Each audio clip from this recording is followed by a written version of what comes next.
अच्छा, बिस्मिल्लाहिर्रहमानिर्रहीम। अच्छा स्टूडेंट, आज का टॉपिक है addition of a matrix and subtraction of a matrix. So हम चलते हैं।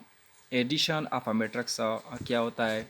दो मैट्रिक्स का जमा करना, मतलब मैट्रिक्स को हम किस तरह जमा करते हैं, इसका डिफिनीशन है।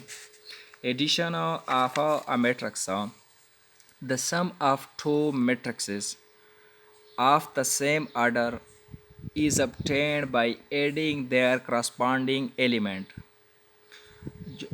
सम जो है ना दो मैट्रिक्सेस का, और जिसका ऑर्डर जो है ना वो सेम हो, वो हम obtain कर सकते हैं अगर हम ऐड कर ले उसके करस्पॉन्डिंग एलिमेंट को। करस्पॉन्डिंग एलिमेंट क्या होता है वो पिछले वीडियो में मैंने बताया है, लेकिन अभी भी बता रहा हूँ। देखो एग्जांपल, ये एग्जांपल है। a is equal to 5 1 2 4, b is equal to 6 3 1 2।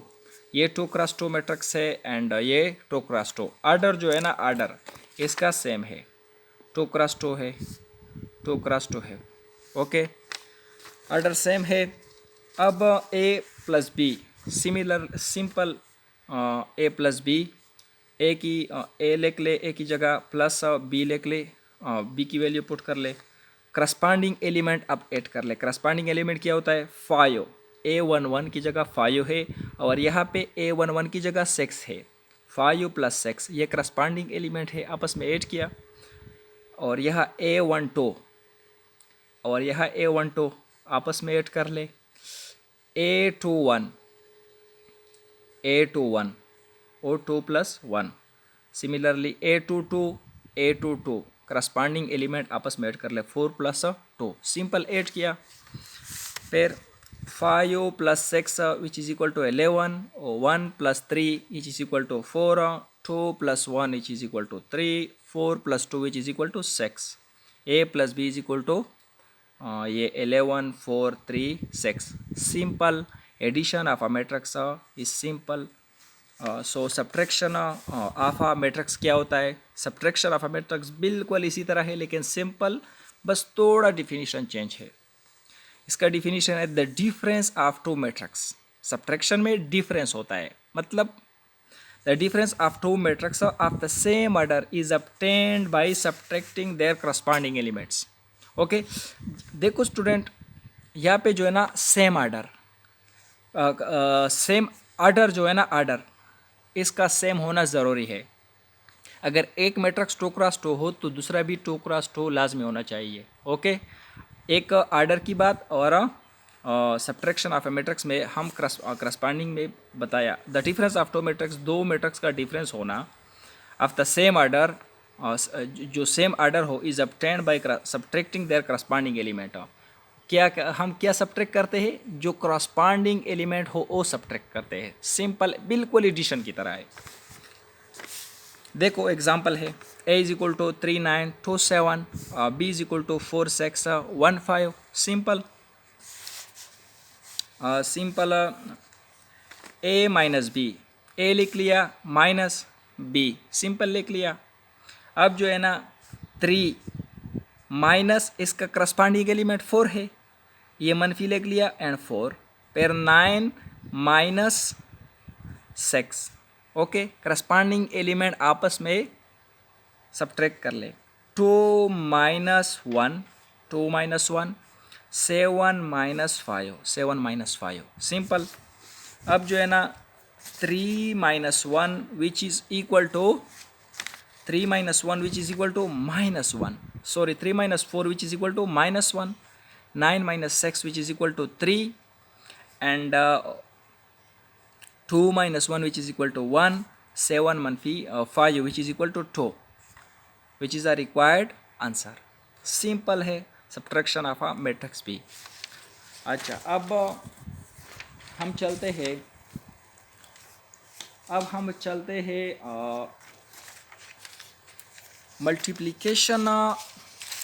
Multiplication of a matrix bye a real number. एक मैट्रिक्स होता है, उसको अगर हम रियल नंबर मल्टीप्लाई कर ले तो ये कैसे होता है? Simple, if A is a matrix, A हमारे पास एक मैट्रिक्स है एंड के इज एनी रियल नंबर, और के जो है ना ये एनी रियल नंबर है। If each element of A is multiply by के, अगर ए मैट्रिक्स का हर एलिमेंट के साथ हम के मल्टीप्लाई कर ले, देन द मैट्रिक्स obtained, और जो मैट्रिक्स हम हासिल कर ले is called the scalar multiplication. तो इसको हम क्या कहते हैं? Scalar multiplication of A and denoted by के ए, और हम इसको क्या कैसे डिनोट करते हैं? K A. For example A is equal to A B C D, ये हमारे पास एक मैट्रिक्स है एंड के इज एनी रियल नंबर, के जो है ना ये एनी रियल नंबर है। ओके, देन के लिख लिया सिंपल, और ए की जगह अपनी वैल्यू पुट की। सिंपल के जो है ना यहाँ पे जो है ना K is a any real number, then the matrix sorry ये के जो है ना ये मल्टीप्लाई होगा हर एलिमेंट के साथ, हर एक का, फर्स्ट वन के साथ multiply, second one, third one, fourth one, simple multiply किया। सो के ए, के बी एंड के सी, के डी। सिंपल है, मतलब एक स्केलर जो है ना इसका मतलब है हम मैट्रिक्स को एक स्केलर मल्टीप्लाई कर सकते हैं। ये सिंपल था। अब जो हम चलते हैं commutative law of a matrix under addition. Commutative law of a matrix under addition मतलब मैट्रिक्स में भी कम्यूटेटिव लॉ होता है।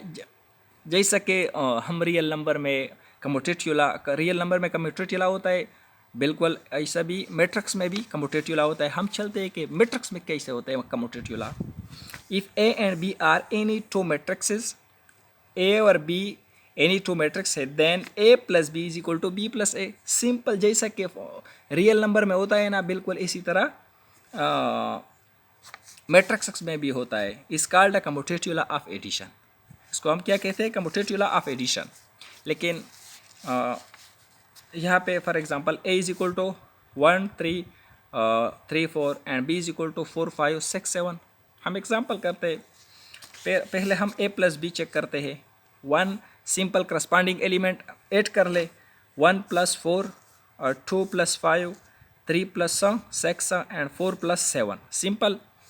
और इससे 1 प्लस 4 5, 2 प्लस 5 7 और 3 प्लस 6 9, 4 प्लस 7 11, सिंपल। ये ए प्लस बी आ गया। अब बी प्लस ए हम करते हैं। बी प्लस ए से क्या आता है? पहले बी लिख ले प्लस ए लिख ले। Okay, simple flow. 4 प्लस 1 और 5 प्लस 2 और 6 प्लस 3 एंड 7 प्लस 4। इससे 5, इससे 7 और इससे 9 आ गया और इससे 11। सो अब A plus B and B plus A, देखो A plus B, B plus A आपस में बराबर है। देखो रिजल्ट 1 एंड 2 आपस में बराबर है। इसका क्या मतलब है? इसका मतलब है कि A plus B is equal to B plus A. अब जो है ना ये कम्यूटेटिव लॉ होल्ड है, मैट्रिक्स में जो है ना कम्यूटेटिव लॉ होल्ड है, इसका ये मतलब हुआ। ओके, सो इस वीडियो में इतना ही। देखते हैं अगले वीडियो में इंशाल्लाह हम जो है ना एक्सरसाइज की तरफ चलते हैं और बहुत कुछ पढ़ लेंगे आगे भी। हमें ज्वाइन करें और चैनल पे नए हो तो चैनल को सब्सक्राइब कीजिए। शुक्रिया।